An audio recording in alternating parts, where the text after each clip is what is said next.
నమస్తే welcome to YR TV నేను మీ journalist Uday Kiran ముఖ్యంగా ఈ రోజు చాలా మాకు సంతోషకరమైనటువంటి విషయం ఎందుకంటే తెలంగాణ రాష్ట్ర ప్రజలంటే వాళ్ళందరూ ఆశీర్వదిస్తే ఈ రోజు 2 లక్షల సబ్స్క్రైబర్లను మా ఛానల్ ని అందుకుంది దాదాపు దాంట్లో మీ యొక్క ఆశీర్వాదం ఉంది అని కూడా మేము కోరుకుంటున్నాము అదే విధంగా మీ అందరి ఆశీర్వాదం ఇంకా ఉండాలి ఎందుకంటే గత ప్రభుత్వం ఏదైతే బీఆర్ఎస్ ప్రభుత్వంపై ఆనాడు ప్రతిపక్ష పాత్ర పోషించినటువంటి వైఆర్ టీవీ ఈ రోజు కాంగ్రెస్ పార్టీ 6 గ్యారెంటీలను కూడా ప్రతిపక్ష పాత్ర పోషిస్తూ 6 గ్యారెంటీలను అమలు చేయాలంటూ కూడా వైఆర్ టీవీ మీ ముందుకు తీసుకువస్తుంది దాదాపు ఇక్కడ తెలంగాణ రాష్ట్రంలో ఏదైతే కేసీఆర్ నియంత పాలన గద్దదించడానికి పోరాడినటువంటి వైఆర్ టీవీ ఛానల్ని మీ అందరూ సబ్స్క్రైబ్ చేసుకొని మీ అందరి ఆశీర్వాదం మాకు ఇచ్చినందుకు చాలా ధన్యవాదాలు మీ అందరికి పాదాభివందనాలు అదేవిధంగా తెలంగాణ రాష్ట్ర అసెంబ్లీలో రసవత్తరంగా రాజకీయాలు మొదలైనాయని చెప్పుకోవచ్చు అదేవిధంగా ఎక్కడ చూసినా కూడా కాంగ్రెస్ పార్టీ వర్సెస్ బీఆర్ఎస్ పార్టీగా ఉన్నటువంటి అసెంబ్లీ నిన్న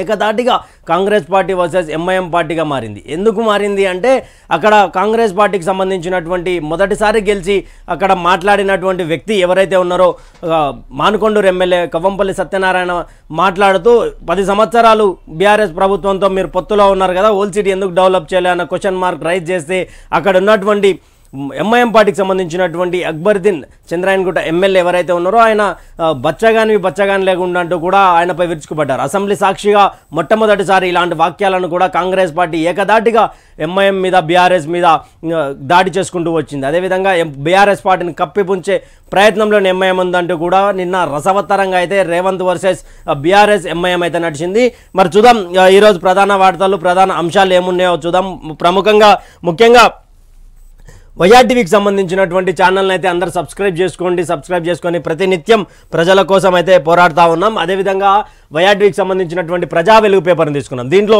మా చైర్మన్ రంజిత్ గారి కూడా ఒక నోట్ ఇచ్చారు నమస్తే తెలంగాణ ప్రజలారా నేను మీ రంజిత్ తెలంగాణ రాష్ట్ర వ్యాప్తంగా కూడా దాదాపుగా వైఆర్ టీవీ న్యూస్ ఛానల్కు 2 లక్షల సబ్స్క్రైబ్ పూర్తయిన సందర్భంగా తెలంగాణ ప్రజలందరికీ హృదయపూర్వక కృతజ్ఞతలు అడుగడుగున పోరాటం ప్రజల పక్షాన ప్రజల కోసం నిరంతరం పోరాటం ప్రజా యుద్ధంలో గెలిపే లక్ష్యంగా సాగుతున్న నా ప్రయాణానికి మీరందరూ కూడా సహకారాన్ని ప్రత్యేక కృతజ్ఞతలు వైఆర్ టీవీ ఎదుగుదలను సపోర్ట్ చేస్తున్న ప్రతి ఒక్కరికి హృదయపూర్వక కృతజ్ఞతలు నాడు బీఆర్ఎస్ పార్టీ అధికారం మార్పు కోసం చేసిన పోరాటంలో వైఆర్ టీవీ పాత్ర ప్రముఖమైనది నేడు కాంగ్రెస్ పార్టీ అధికారంలోకి వచ్చిన తర్వాత 6 గ్యారెంటీలపై నిరంతర పోరాటం చేస్తూనే ఉన్నాం ప్రతి క్షణం ప్రతిపక్ష పాత్ర పోషిస్తూ నిరంతరం ప్రజల కోసం ప్రజలకై ప్రయాణం కొనసాగిస్తూ ఉంది నిరంతర యాగం ప్రజల సమస్యలపై పోరాటం చేస్తున్న ప్రభుత్వం చేస్తున్న తప్పిదాలను ఎత్తి చూపిస్తూ ప్రభుత్వానికి నివేదిస్తున్నాము నేడు మరో పోరాటానికి సిద్ధమైన జర్నలిస్ట్ రంజిత్కు మీ అందరి మద్దతు ఇవ్వాల్సిందిగా ప్రతి ఒక్కరి అంటే 2 లక్షల సబ్స్క్రైబర్లను పూర్తి చేసుకున్నటువంటి మా వైఆర్ టీవీ అంటే మా వైఆర్ టీవీకి స్థాపకుడు ఫౌండర్ చైర్మన్ అనుకోవచ్చు ఇక ప్రతి ఒక్కటి మా రంజిత్ అన్న గారు ఇచ్చినటువంటి కృతజ్ఞతలు తెలంగాణ ప్రజలందరికీ నా తరపున కూడా మా వైఆర్ టీవీ తరపున కూడా పాదాభివందనం చేస్తూ ఉన్నాం ప్రతిపక్ష పాత్ర పోషిస్తూనే ఉంటాం ప్రతిపక్ష పాత్ర పోషిస్తున్నటువంటి క్రమంలో మీ అందరి ఆశీర్వాదం మీ అందరి సపోర్ట్ మాకు కావాలంటూ కూడా మా రంజిత్ అన్న గారు రాసుకుంటూ వచ్చారు అదేవిధంగా ప్రజా వెలుగు పేపర్కి సంబంధించినటువంటి జిల్లా మండల తాలూకా స్థాయి నియోజకవర్గ స్థాయిలో రిపోర్టర్ కావాలి దయచేసి మీ ఎవరైనా నికార్సైన జర్నలిజం చేసే వాళ్ళు ఎవరైనా ఉన్నారో వాళ్ళందరూ కూడా మాతో కలిసి నడవాల్సిందిగా కోరుకుంటున్నాం అదేవిధంగా ఇక్కడ ప్రధాన అంశాలు చూసుకున్నట్టయితే విద్యుత్ అక్రమాలపై వాడివేడి శ్వేతపత్రం విడుదల చేసిన బట్టి అప్పులు చేసి ఆస్తులు పెంచామన్న జగదీష్ రెడ్డి గత ప్రభుత్వం తీరుపై మండిపడ్డ అధికార పక్షం ప్లాంట్ల పేరుతో దోపిడీ చేశారని కోమరెడ్డి ఆరోపణలు విద్యుత్ సంస్థపై ప్రభుత్వ శ్వేతపత్రం సభలో ప్రవేశపెట్టిన డిప్యూటీ సీఎం బట్టి విద్యుత్ రంగంలో 3 అంశాలపై జ్యుడిషియల్ విచారణ సభలో ప్రకటించిన సీఎం రేవంత్ రెడ్డి యాదాద్రి భద్రాద్రి ఛత్తీస్గఢ్ ఒప్పందాలపై విచారణ అంటూ కూడా ప్రధాన ఆర్టికల్ రాసుకుంటూ వచ్చింది ప్రజా వెలుగు అదేవిధంగా 24 గంటల విద్యుత్ ఎప్పుడు ఇవ్వలేదు రాష్ట్రంలో గృహ వాణిజ్య వ్యవసాయ అవసరాలకు గత ప్రభుత్వం ఎన్నడూ 24 గంటల విద్యుత్ ఇవ్వలేదని ఉప ముఖ్యమంత్రి బట్టి విక్రమార్క తెలిపారు అయితే ఈ విషయానికి వస్తే మాత్రం క్లియర్గా ఆ పార్టీకి సంబంధించి ఆ పార్టీ ఆధ్వర్యంలో పనిచేసినటువంటి అధికారులు క్లియర్గా అయిపోయి సార్ ఏ రోజు మేము 24 గంటల కరెంట్ ఇవ్వలేదు, కావాలంటే కష్టపడితే కూడా దాదాపు 12 నుండి 14 గంటల కరెంట్ ఇచ్చాము, అదే హైదరాబాద్లో 19 గంటల వరకు కరెంట్ ఇచ్చాము, మధ్య మధ్యలో కట్ చేసుకుంటూ వచ్చామంటూ కూడా అధికారులు చెప్పినటువంటి నివేదికతోటే బట్టి డిప్యూటీ సీఎం బట్టి విక్రమార్క కూడా అనర్గళంగా నిన్న ఏదైతే బీఆర్ఎస్ నేతలపై దాడి చేసినటువంటి విషయం, దాదాపు విద్యుత్ పేరు మీద యాదాద్రి కావచ్చు, యాదాద్రి ఒకటి, అదేవిధంగా భద్రాద్రి ఒకటి, ఛత్తీస్గఢ్ ఒప్పందాలపై కూడా విచారణ చేయాలి. ఏమనంటే బీఆర్ఎస్ నేతలు ఏమంటున్నారంటే మీరు విచారణ చేయండి, ప్రభుత్వం మీదే కదా అని మన ఎమ్మెల్సీ కల్వకుంట్ల కవిత అనడం, అదేవిధంగా నిన్న ఏదైతే అసెంబ్లీ సాక్షిగా కూడా బీఆర్ఎస్ నేతలు కూడా అదే అంటున్నారు. అంటే పోడియం దగ్గరకు ఉరుకులాడుతున్నటువంటి నేతలపై కూడా ఇప్పటి వరకు బీఆర్ఎస్ ప్రభుత్వం అయితే సస్పెండ్ చేసుకుంటూ వచ్చింది, కానీ ఇప్పుడైతే సస్పెండ్ చేసే లేదు. వాళ్ళు వినాల్సిందే, వాళ్ళు చేయాల్సిందే, వాళ్ళు కట్టుబడి వాళ్ళకు ఇదొక శిక్షలాగా ఉండాలని కూడా సీఎం రేవంత్ రెడ్డి ఉన్నారు. అలానే వాళ్ళు ప్రవర్తిస్తున్నటువంటి విషయం. ఇక్కడ విద్యుత్పై విచారణ, రాష్ట్రంలోని యాదాద్రి భద్రాద్రి విద్యుత్పత్తి కేంద్రాల నిర్మాణం, ఛత్తీస్గఢ్ నుంచి విద్యుత్ కొనుగోలుకు సంబంధించి మునుపటి బారాస ప్రభుత్వం చేసుకున్న ఒప్పందంపై న్యాయ విచారణ, జ్యుడిషియల్ ఎంక్వైరీ చేయిస్తాం అని ముఖ్యమంత్రి రేవంత్ రెడ్డి ప్రకటించారు. ఛత్తీస్గఢ్ నుంచి కరెంటు కొనుగోలు, కొత్త విద్యుత్ కేంద్రాల నిర్మాణంపై జ్యుడిషియల్ ఎంక్వైరీ, లాంగ్ బుక్స్ మాయంపై నిజ నిర్ధారణ కోసం అఖిలపక్షం అసెంబ్లీలో ప్రకటించిన ముఖ్యమంత్రి రేవంత్ రెడ్డి అంటూ కూడా అదే ఈ విచారణ అనేది ఏం జరుగుతుంది అంటే మరి నిజానికి కూడా విచారణ చేయట్లేదు, కాళేశ్వరం మీద కానీ ప్రతి దాని మీద విచారణ చేయట్లేదు అంటూ ఒకవైపు బీజేపీ ఆరోపిస్తూనే ఉంది. బీజేపీకి సంబంధించినటువంటి మాజీ ఎమ్మెల్యే రఘునందన్ రావు కూడా ఆరోపిస్తూ ఉన్నాడు. అదేవిధంగా బీజేపీకి సంబంధించినటువంటి ఎమ్మెల్యేలు ఎవరైతే ఉన్నారో శాసనసభలో వాళ్ళందరూ కూడా కాంగ్రెస్ పై అదేవిధంగా బీఆర్ఎస్ పై దాడి చేస్తూ ఉన్నారు. చూడాలి మరి దీనిపై ఎలా విచారణ చేపట్టబోతా ఉన్నారు. నిరంతర కరెంట్ ఇచ్చాం, ఆస్తులుగా సమకూర్చుకున్నాం, ప్రభుత్వంలోనే కాదు వ్యాపారంలో కుటుంబంలో అప్పులు చేయడం అనివార్యం, చేసిన అప్పులతో భారీ వ్యవస్థను రూపొందించాం, చేసిన అప్పుల్లో సగం తీర్చేసాం, భారీగా సరఫరా వ్యవస్థను రూపొందించాం. బారాస ఎమ్మెల్యే విద్యుత్ శాఖ మాజీ మంత్రి ఈయన ఏమంటుండంటే ప్రభుత్వంలోనే కాదు ఒక కుటుంబంలో కూడా అప్పులు చేసి డెవలప్ అయ్యే ఒక కార్యం ఉంటుంది, ఆ కార్యంలో మేము డెవలప్ చేసినాము, అప్పులు ఎంత చేసినామో అభివృద్ధి కూడా అంతే చేసినాము, చేసినటువంటి అప్పులలో కూడా మేము ఆల్రెడీ దాదాపు సగం తీర్చేసినామని ఆయన మాజీ విద్యుత్ శాఖ మంత్రి జగదీశ్వర్ రెడ్డి అంటున్నారు. మరి అంటే ఇప్పుడు 86,000 కోట్లు అని చెప్పి వాళ్ళు అంటున్నారు, కాకపోతే మేము దాంట్లో సగం తీర్చినామని అంటున్నారు. అంటే సగం తీర్చినంటే 86 × 86 86 + 86 ఎంత అవుతుంది? అంత దాంట్లో సగం ఈయన 86 కోట్లు అయితే విద్యుత్ శాఖ మీద ఉన్నటువంటి దాంట్లో ఈయన క్లియర్ చేసినామంటున్నారు. అభివృద్ధి చేసినామని ఏడు అభివృద్ధి చేశారు, 24 గంటల కరెంట్ అన్నారు, 24 గంటల కరెంట్ ఇచ్చారు అని కాంగ్రెస్ పార్టీ గట్టిగా అడుక్కుంటూ వస్తుంది. యథావిధిగా సింగరేణి ఎన్నికలు, ప్రభుత్వం వినతిని తోసిపుచ్చిన హైకోర్టు. సింగరేణి ఎన్నికలు డిసెంబర్ 27 నిర్వహించాలని హైకోర్టు. ఏదైతే సింగరేణికి సంబంధించి ఎన్నికలు ఉంటుండే అవి దాదాపు కరోనా పాండమిక్ సిచ్యువేషన్ తర్వాత కూడా కొంతమేరకు పోస్ట్ పోయిన అయినటువంటి విషయం. ఇప్పుడు దీనిలో కొంతమేరకు సమాచారం ఏమొస్తుందంటే దీని నుంచి కూడా ఒక ప్రధాన పార్టీ తప్పుకున్నట్టుగా అర్థమవుతా ఉంది. చీఫ్ ఎలక్షన్ కమిషన్ నియామకం, సిఈసి బిల్లుకు లోక్సభ ఆమోదం. చీఫ్ ఎలక్షన్ కమిషన్ నియామకం అంటే ఎలక్షన్ కమిషన్ సంబంధించినటువంటి దాని గురించి కూడా బిల్ ఆమోదమైంది. దీనిపై కూడా కొన్ని వ్యతిరేక భావజాలం వినిపిస్తూ ఉంది. ఎందుకంటే అక్కడ ప్రతిపక్షం లేకుండానే బిల్ ఎలా ఆమోదించబడుతుంది అని కూడా అడుగుతున్నటువంటి పరిస్థితి. కాశ్మీర్లో పేటరేగిన ఉగ్రవాదులు, జవాన్ల ట్రక్కులు లక్ష్యంగా కాల్పుల్లో 3 జవాన్ల మృతి. మరోసారి కాశ్మీర్ వేదికగా మన ఇండియన్కి సంబంధించిన భారతదేశానికి సంబంధించినటువంటి జవాన్లు ఎవరైతే ఉన్నారో వాళ్ళనే టార్గెట్గా ఉగ్రవాదులు కాల్పులు చేయడంతో అక్కడ ఉన్నటువంటి మన భారతదేశ జవాన్లు వాళ్ళు 3 అయితే మరణించారు. వాళ్ళకు ఒకసారి సంతాపం కూడా తెలిపే ప్రయత్నం చేద్దాం. సంతాపం కూడా తెలంగాణ ప్రజలు కానీ చూస్తున్నటువంటి ప్రతి ఒక్క వ్యూవర్ కానీ దయచేసి వాళ్లకు సంతాపం తెలపడం మన బాధ్యత. ఎందుకంటే మన కోసం వాళ్ళు బార్డర్లో పనిచేస్తున్నటువంటి పరిస్థితి కనిపిస్తూ ఉంది. మళ్ళీ మాస్కులు పెట్టుకోవాల్సిందే, కరోనా మళ్ళీ డేంజర్ బెల్స్. దూసుకు వస్తున్న JN.1 వేరియంట్, అప్రమత్తంగా ఉండాలని ఆరోగ్య శాఖ హెచ్చరిక. ఆసుపత్రులను సన్నిధం చేయాలని ఆదేశాలు. తెలంగాణలో పెరిగిన చలి తీవ్రత, వృద్ధులు పిల్లలు అప్రమత్తంగా ఉండాలి, వీలైనంత వరకు ఆరు బయట తిరగరాదు. కరోనా వ్యాప్తితో వైద్యుల హెచ్చరిక. మరోవైపు తెలంగాణలో కరోనా మళ్ళీ కలకలం రేపుతోంది. ఇప్పటి వరకు 14 పాజిటివ్ కేసులు నమోదయ్యాయి. బుధవారం ఒకరోజే 6 కొత్త కేసులు వెలుగు చూశాయి. కరోనా కొత్త సబ్ వేరియంట్ JN.1 కేసులు తెలంగాణలోనే కాకుండా దేశవ్యాప్తంగా వేగంగా పెరుగుతున్నాయి. ఈ క్రమంలో కేంద్ర ప్రభుత్వం అప్రమత్తమైంది. రాష్ట్రాలకు అలర్ట్ జారీ చేసింది. దీంతో ప్రజలు అప్రమత్తంగా ఉండాలని, మాస్క్ ధరించాలని అధికారులు సూచిస్తున్నారు. తెలంగాణ ప్రస్తుతం 14 అంటే ఆల్రెడీ 2 సంవత్సరాలు కరోనా బారిన పడి అర్ధవ్యర్థంగా ఆర్థిక వ్యవస్థ పడిపోయింది. చిన్న నిరుపేద కుటుంబం నుండి పెద్దవాళ్ళు ఎంత పెద్ద స్థాయిలో ఉన్నా కానీ ఆర్థిక వ్యవస్థ అనేది కుప్పగూలిపోయింది. ఆనాడు అసెంబ్లీ సాక్షిగా మాజీ ముఖ్యమంత్రి ఏమన్నాడంటే, నాకు తెలిసిన ఒక సైంటిస్ట్ని అడిగిన నేను అసెంబ్లీ సాక్షిగా అన్నమాట. ఆ రోజు నేను అడిగిన ఏముంది పారాసెటమాల్ వేస్తే పీక్తుంది, అది కరోనా రాదు, పీకేది లేదు, ఏం లేదని కూడా ఆయన మాట్లాడినటువంటి విషయం. అయితే తర్వాత ఎంత ఉధృతంగా కరోనా వ్యాప్తి చెందింది, ఎన్ని మరణాలు సంభవించినాయి అనేది కూడా తెలంగాణ రాష్ట్ర ప్రజలకు, దేశ ప్రజలకు తెలుసు. అందుకే ఆ రోజు కేంద్రం చెప్పినటువంటి అలర్ట్ని జారీ చేసినా కూడా ఆ రోజు పట్టించుకోలేదు. కానీ ఇప్పుడు మరోసారి కేంద్ర ప్రభుత్వం మరోసారి అలర్ట్ని జారీ చేస్తూ ఉంది. జాగ్రత్తగా ఉండండి, చిన్నపిల్లలు కానీ వృద్ధులు కానీ ఆరు బయట తిరగరాదు, ఎందుకంటే చలి తీవ్రత ఎక్కువ ఉంది. దాంతోపాటు కరోనా వేరియంట్ అయినటువంటి JN1 కూడా విస్తృతంగా పాకుతుంది. దాదాపు ఇది ఇక్కడి వరకే ఆగిపోవాలి, ఎందుకంటే చాలామంది మీద ఆర్థిక ఇబ్బందులు గురయ్యే అవకాశం ఉన్నది కాబట్టి. సో ఇక్కడ చాలా ఎవరు కానీ మాస్కులు కానీ శానిటైజర్ కానీ మళ్ళీ వాడాల్సినటువంటి అవసరం వచ్చింది. ప్లీజ్ దయచేసి వాడాల్సిందిగా కూడా ఇది ప్రజా వెలుగు సంబంధించినటువంటి పేపర్ చూడండి ఎంత నీట్గా ఉందో. దయచేసి ఎవరన్నా నికాసైన జర్నలిజం చేయాలనుకుంటే మేము వారికి అవకాశం ఇస్తూ ఉన్నాం, వాళ్ళందరూ కూడా రావాల్సిందే. తర్వాత ప్రధాన పేపర్ అయినటువంటి వెలుగును చూసుకుంటే,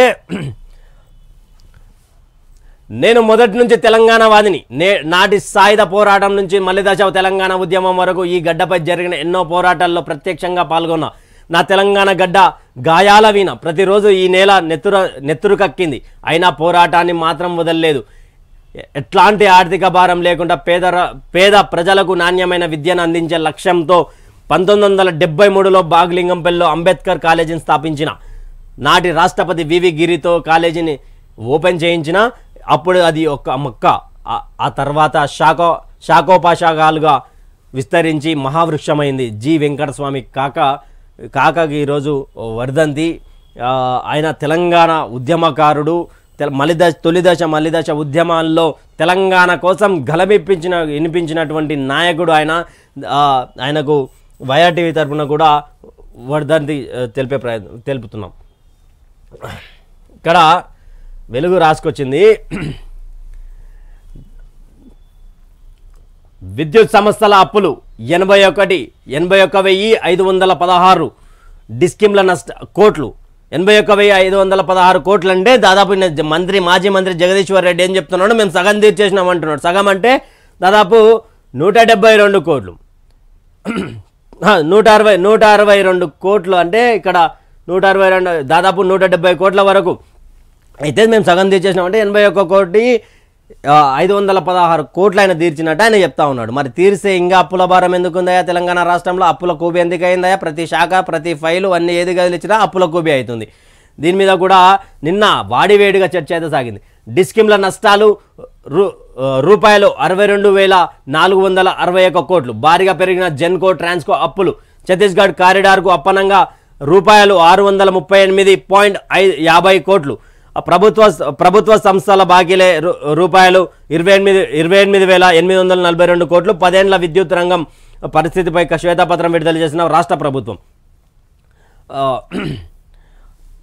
డిస్కీమ్ అప్పులు 2014లో 14,169 కోట్లు అయితే 2029కి వచ్చేసరికి 59,132 కోట్లు. అంటే ఎంత పెరిగిందంటే దాదాపు చాలా 14,6 ఇక్కడ 39 45,000 కోట్లు. 45,000 కోట్లు అప్పనంగా అప్పులు చేసిరంటూ డిస్కీమ్ అప్పులు అంటూ కూడా క్లియర్గా కాంగ్రెస్ గవర్నమెంట్ బయట పెడుతుంది. ట్రాన్స్కో అప్పులు 2014లో 6,277 కోట్లు అయితే 2023లో 24 కోట్ల 24.476 కోట్లు. అంటే ఇక్కడ దాదాపు 18%, 18,000 కోట్లు అప్పు చేసినటువంటి పరిస్థితి. జెన్కో అప్పులు 2014లో 16,635 కోట్లు అయితే 53,963 కోట్లు. ఇక్కడ 4 అలా 33. 37,000 కోట్లు. ఇంకా వీళ్ళు ఏం చేసిర్రు? దీని గురించి కూడా విద్యుత్ సంస్థల అప్పులు రూపాయలు 81,516 కోట్లు పేరుకుపోయాయని, ఇవి కాకుండా డిస్కిమ్ల నష్టాలు రూపాయలు 62,461 కోట్లని రాష్ట్ర ప్రభుత్వం ప్రకటించింది. గత బీఆర్ఎస్ ప్రభుత్వం తీరు వల్ల విద్యుత్ రంగం పరిస్థితి ఆందోళనకరంగా తయారైందని తెలిపింది. గత ప్రభుత్వం ఆర్థిక క్రమశిక్షణను పాటించలేదు. డిస్కిమ్ అప్పుల ఊబిలో కూరుకుపోయి ప్రభుత్వ శాఖలే వేల కోట్ల బకాయిలు విద్యుత్ శాఖకు చెల్లించాల్సి ఉంది అని పేర్కొంది. రాష్ట్రంలో విద్యుత్ రంగ పరిస్థితిపై గురువారం అసెంబ్లీలో డిప్యూటీ సీఎం బట్టి విక్రమార్క శ్వేతపత్రం విడుదల చేశారు. కీలక అంశాలను అందులో ప్రభుత్వం ప్రస్తావించింది. గత ప్రభుత్వం తీసుకున్న అస్తవ్యస్త నిర్ణయాలతో విద్యుత్ రంగం ఆర్థికంగా కుదలేయిందని, ఈ స్థితిని చక్కదిద్దేందుకు ప్రయత్నిస్తున్నామని తెలిపింది. డిస్కిమ్లకు వివిధ శాఖల నుంచి రావాల్సిన బాకీలే రూపాయలు 28,842 కోట్లని, ఇందులో లిఫ్ట్ ఇరిగేషన్కి సంబంధించినవే రూపాయలు 14,193 కోట్లని వివరించింది. బి ప్లస్ నుంచి సి కేటగిరీకి రాష్ట్రంలో ఉన్న 2 డిస్కిమ్ల మొత్తం అప్పులు రూపాయలు 59,132 కోట్లని ప్రభుత్వం వెల్లడించింది.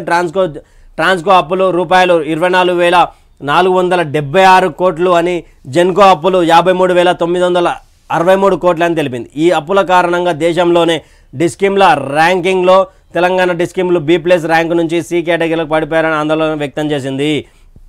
అంటే తెలంగాణ రాష్ట్రంలో ప్రజలారా, దాదాపు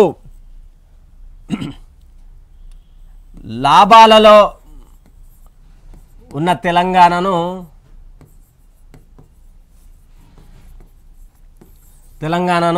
మొత్తం నష్టాలకు తీసుకుపోయారు. ఎందుకు తీసుకుపోయారు అంటే వాళ్ళ లాభం, వాళ్ళకి సంబంధించినటువంటి కాంట్రాక్టర్ల బతకాలే, వీళ్ళు ఏదో చేస్తూ ఉన్నాం, ఏదో అందరికీ మేము తెలంగాణ ప్రజలకు ప్రతి ఒక్కటి అందిస్తూ ఉన్నామనే ఒక నిన్న క్లియర్గా కాంగ్రెస్ పార్టీకి సంబంధించినటువంటి వాళ్ళు చెప్పుకుంటేనే వాళ్ళు ఏం చేస్తూ ఉన్నారు, ఏం చెప్పారు వాళ్ళంటే, వాళ్ళు దాదాపు శ్వేతపత్రం క్లియర్గా విడుదల చేశారు. దానిపై కూడా వాళ్ళు మేము అప్పులు చేసినా అభివృద్ధి చేసినాము అని కూడా తోకజాడిచ్చే వ్యవహారం అయితే అక్కడ నిన్న బీఆర్ఎస్ నేతలకు జరిగింది. దాదాపు అక్కడ బీఆర్ఎస్గా ఎమ్మెల్యేగా కొత్తగా నియామకమైనటువంటి ఒక ఎమ్మెల్యే అయితే దాదాపు స్పీకర్ పోడియం దగ్గరికి ఏదో పోతుండు వస్తుండు ఆయన మీద కూడా అదే బీఆర్ఎస్ ప్రభుత్వం మీద ఒకళ్ళ చర్యలు తీసుకుంటున్నటువంటి. కానీ కాంగ్రెస్ ప్రభుత్వం మాత్రం వాళ్ళు వినాల్సిందే అనే ఒక థాట్లో ఉన్నది కాబట్టి వాళ్ళు ఏం చేసినా కూడా ప్రశాంతంగా వీళ్ళు చెప్పాల్సింది వీళ్ళు చెప్తా ఉన్నారు. పవర్ ప్రజెంటేషన్ అయ్యింది నిన్న, అన్నిటికని చేసిరు. విద్యుత్ అక్రమాలపై న్యాయ విచారణ అసెంబ్లీ వేదికగానే ఆదేశాలు ఇస్తున్నాం సీఎం రేవంత్ రెడ్డి. ఛత్తీస్గఢ్ కరెంటు ఒప్పందంతో ఆర్థిక భారం, దాన్ని తప్పుపట్టినందుకు ఉద్యోగిని బదిలీ చేశారు. భద్రాద్రి ప్లాంట్లో 1,000 కోట్ల దోపిడీ, ఇండియన్ బుల్స్ కంపెనీకి లాభం చేకూర్చి రాష్ట్రాన్ని ముంచారు. యాదాద్రి ప్లాంట్ను 24 నెలల్లో కడతామన్నారు, ఇంకా పూర్తి కాలే. గత ప్రభుత్వం తీరును అసెంబ్లీలో ఎండగట్టిన ముఖ్యమంత్రి. ఇదే దీని గురించి కూడా దాదాపు యాదాద్రి ప్లాంట్ని గురించి కూడా నిన్న రామగుండం ఎమ్మెల్యే ఏదైతే మకన్ సింగ్ రాజ్ ఠాకూర్ ఉన్నారో ఆయన క్లియర్గా చెప్పిండు, అక్కడ వాటర్ లేదు, అక్కడ బొగ్గు గని లేదు, అక్కడ ఎలాంటి విద్యుత్ ఉత్పత్తికి ఎలాంటి ఉపయోగం లేదు. కానీ ఇక్కడ సింగరేణిని వదిలేసి, సింగరేణికి సంబంధించినటువంటి భూములను వదిలేసి ఎందుకు యాదాద్రికి తీసుకుపోతా ఉన్నారు, యాదాద్రిలో ఏముంది అని కూడా ఆయన నిన్న అసెంబ్లీ సాక్షిగా ప్రశ్నించిండు. దానికి ఎలాంటి సమాధానం లేకుండా పోయింది. అదేవిధంగా ఇండియా బుల్స్ కంపెనీకి లాభం చేకూర్చి రాష్ట్రాన్ని అప్పుల కుప్పులకు తీసుకొచ్చారనుకో క్లియర్గా హాట్ కామెంట్ చేసినటువంటి పరిస్థితి. ప్రాజెక్టుల అసలు లెక్కలపై రిపోర్ట్ ఇవ్వండి అధికారులకు సీఎం రేవంత్ రెడ్డి ఆదేశం. నీటిపారుదల వ్యవసాయ శాఖలపై రివ్యూ. నిన్న ప్రతి ప్రాజెక్ట్ మీద ప్రతి శాఖలో అందరూ కూడా నిర్వార్యంగా నిర్ణయాన్ని తీసుకొని ఆ శాఖల మీద జరుగుతున్నటువంటి రివ్యూలను క్లియర్గా ఇవ్వాలి. అదేవిధంగా నిన్న ఏదైతే బీఆర్ఎస్ నేతలు గత 15 రోజుల నుంచి మా మీద చెయ్యండి, మా మీద అది చేయండి, ఏదైనా చేయండి, విచారణ మేము సిద్ధము, మీ తన ప్రభుత్వం ఉన్నది, ఏం చేసుకుంటారో చేసుకోరి, మేము నిబద్ధత కలిగినటువంటి రాజకీయ నాయకులం, తెలంగాణ ఉద్యమకారులం, తెలంగాణ ప్రజల కోసం ఏమైనా చేస్తామని చెప్పుకుంటూ వచ్చారు కదా. అసెంబ్లీ సాక్షిగా ఆదేశాలు ఇచ్చిండు. మరి చూడాలి ఎంతమంది, మొన్ననేమో జీవన్ రెడ్డి, తర్వాతనేమో షకీలు, ఇప్పుడు నెక్స్ట్ ఎవరు అనేది పాయింట్. ఇంకా నెక్స్ట్ అయితే ఎవరికి మూడింది అనేది అర్థమవుతా ఉంది. వాళ్ళు ఎవరైతే అవినీతి పరంపర మొదలుపెట్టారో వాళ్ళకు. పార్లమెంట్ భద్రత సిఐఎస్ఎఫ్కు పార్లమెంట్పై స్మోక్ అటాక్ నేపథ్యంలో కేంద్ర ప్రభుత్వం కీలక నిర్ణయం తీసుకుని పార్లమెంట్ బిల్డింగ్ కాంప్లెక్స్ సమగ్ర భద్రత సెంట్రల్ ఇండస్ట్రియల్ సెక్యూరిటీ ఫోర్స్ అంటే సిఐఎస్ఎఫ్ అంటే మన ఎయిర్పోర్ట్లో ఎలాగైతే వాళ్ళ దగ్గర ప్రతి ఒక్క మిషన్ ఉంటుందో, ఎంత భద్రత ఉంటుందో ఆ భద్రతకు సంబంధించినటువంటి ఎవరైతే ఎయిర్పోర్ట్లో భద్రత ఇస్తున్నారో సిఐఎస్ఎఫ్ అనే ఒక సెక్యూరిటీ ఫోర్స్కి పార్లమెంట్ అయితే అప్పచెప్పారు. సిర్పూర్లో 6.6 డిగ్రీలు. రాష్ట్రంలో చలి తీవ్రత పెరుగుతున్నది. బుధవారం రాత్రి ఉష్ణోగ్రతలు దారుణంగా పడిపోయాయి. రాష్ట్రంలోని 19 జిల్లాల్లో 10 డిగ్రీల లోపు టెంపరేచర్లు నమోదయ్యాయి. ఆసిఫాబాద్ జిల్లా సిర్పూర్లో 6.6 డిగ్రీల కనిష్ట దయచేసి ఎవరు కూడా చలి చాలా తీవ్రంగా ఉంది. దీనితో జ్వరాలు వచ్చే అవకాశం ఉంది. వృద్ధులు, పిల్లలు ఎవరు దయచేసి బయటికి రాకండి. ఎందుకంటే ఈ మూమెంట్లో కరోనాకి సంబంధించినటువంటి వేరియంట్ కూడా బయటికి రావడం, అది కూడా మిక్స్ అయితే చాలా వరకు మళ్ళొకసారి దేశ ప్రజలు కానీ రాష్ట్ర ప్రజలు కానీ ప్రతి ఒక్కరు ఇబ్బంది పడాల్సినటువంటి విషయం. తగు జాగ్రత్తలు అయితే తీసుకోండి అని కూడా చెప్తా ఉంది వెలుగు. ఆర్మీ వెహికల్స్పై టెర్రరిస్టుల దాడి. జమ్మూ కాశ్మీర్లో నుంచి పూంచ్ జిల్లాలో టెర్రరిస్టులు మెరుపు దాడికి తెగబడ్డారు. ఈ ఘటనలో నలుగురు సైనికులు ప్రాణాలు కోల్పోయారు. మరో 3 జవాన్లకు గాయాలయ్యాయి. ఇంతవరకు మనం ప్రజావేల్లో చదువుకుంటూ వచ్చాం. అది ఇక ఇది ఈయన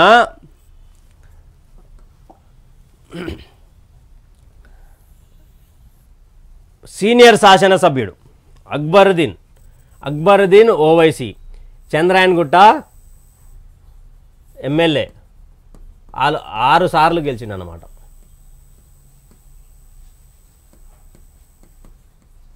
6 సార్లు గెలిచిండు.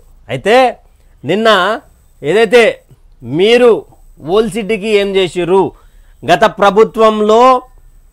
గత ప్రభుత్వానికి పొత్తులో ఉన్నారు, ఏం చేసిరని ఆయన ప్రశ్నించినందుకు పెద్దోళ్ళు మాట్లాడుతుంటే బచ్చగాని లేకుండా అనే ఒక కామెంటు నిన్న అసెంబ్లీలో రసవత్తరంగా సాగింది, వేడిగా సాగింది. ఇమీడియట్గా ముఖ్యమంత్రి రేవంత్ రెడ్డి అందుకొని దీన్ని కప్పిపుచ్చే ప్రయత్నం ఎట్లా చేస్తావు నువ్వు, ఏ విధంగా ఒక శాసనసభ్యుని ఎలా అంటావు అంటే 6 సార్లు నువ్వు సీనియర్ శాసనసభ్యుని కాబట్టి నీకు ప్రోటెన్ స్పీకర్ ఇచ్చినాము అనేది కూడా ఆయన క్లియర్గా చెప్పుకుంటూ వచ్చిన. ఏం జరిగిందో చూద్దాం ఒకసారి. దళిత ఎమ్మెల్యే కవంపల్లిపై నోరు పారేసుకున్న అక్బరుద్దీన్ మాట్లాడేటప్పుడు కొంచెం తెలివి ఉండాలంటూ కామెంట్. పాత బస్సు సమస్యపై బీఆర్ఎస్ హయాంలో ఎందుకు ప్రశ్నించలేదన్నందుకు అసహనం. అక్బర్ కామెంట్లపై రేవంత్ సీరియస్. నువ్వు ముస్లింలందరికి లీడర్ కాదు, బీఆర్ఎస్ను రక్షించేందుకు ప్రయత్నిస్తే చూస్తూ కూర్చోమంటూ సీఎం ఫైర్. ఇమ్మెచ్యూర్ సీఎం అంటూ కూడా అక్బర్ కామెంట్లు. ఎప్పుడు చూడు అక్బరుద్దీన్ ఏదో ఒక కామెంట్ చేసి అక్కడ ఆయన ట్రెండింగ్లో ఉండే విషయం అయితే గమనించవచ్చు. అదేవిధంగా దాదాపు ఆయన మీద కూడా నేనే ముస్లింలందరికీ నాయకుని అంటున్నాను. ముస్లింలందరికీ నాయకుని ఉంటే నువ్వెందుకు సీఎం కాలేకపోతా ఉన్నావు? 6 సార్లు శాసనసభ్యునిగా గెలిచినటువంటి నీ పార్టీ నువ్వు ఎందుకు ముఖ్యమంత్రి రేసులో ఉండలేకపోతా ఉన్నారు? ఏ ప్రభుత్వం గెలిస్తే ఆ ప్రభుత్వం వెంబడి ఎందుకు జతగట్టడానికి ప్రయత్నిస్తున్నా అంటూ కాంగ్రెస్ నేతలు, కాంగ్రెస్ పార్టీకి సంబంధించినటువంటి కార్యకర్త స్థాయి నుంచి పెద్ద నాయకులు కూడా ఆయన మీద విరుచుకుపడతా ఉన్నారు. ఎందుకు విరుచుకుపడతా ఉన్నారంటే ఆయన మేము ఓల్డ్ సిటీకి ఎంత పని చేస్తే, పాత బస్తీకి ఎంత పని చేస్తే మమ్మల్ని ఎన్నిగానం సార్లు గెలిపిస్తారు? ఆడ ఏం జరుగుతుంది? మీ నాంపల్లికి సంబంధించినటువంటి కాంగ్రెస్ అభ్యర్థి ఫెరోజ్ ఖాన్ గారిని అడిగితే చెప్తారు ఏం జరిగే. ఓవైసీకి సంబంధించినటువంటి ఎంఐఎం పార్టీ గెలుస్తుందో. ఒక రాష్ట్ర ప్రధాన పౌరుడైనటువంటి ముఖ్యమంత్రిని పట్టుకొని ఇమ్మెచ్యూర్ సీఎం అంటావా? కాంగ్రెస్ పార్టీకి సంబంధించినటువంటి కార్యకర్తలు అయితే బగ్గుమంటున్నారు. అసలు దీని మీద ఏంటి అసలు కామెంట్లు ఏంటి అసలు ఒకసారి లైవ్లో తీసుకునే ప్రయత్నం చేద్దాం. కాంగ్రెస్ పార్టీకి సంబంధించినటువంటి శ్రీనివాస్ ఉన్నాడు మనతో.